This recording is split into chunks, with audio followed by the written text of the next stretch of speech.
started, add some corn flour to a saucepan. Next, mix in some coconut cream, a little at a time, a lot like making the bechamel style sauce. Once all the corn flour has mixed in to the coconut cream, then just add the rest of the coconut cream a little bit at a time until it's all combined. Next, add some rice malt syrup.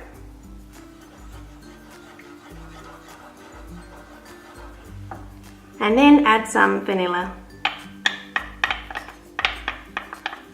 Now that's all mixed in, we're just going to heat it up and stir it until it comes to the boil. As you can see, it's starting to thicken.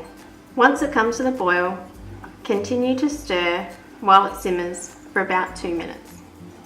You basically want it to feel like a really thick custard. You might want to lower the heat a little so that it doesn't stick on the bottom of the pan. Transfer the mix to a bowl. Next, we're going to add the coconut oil bit by bit, and we're going to stir constantly while we're doing it.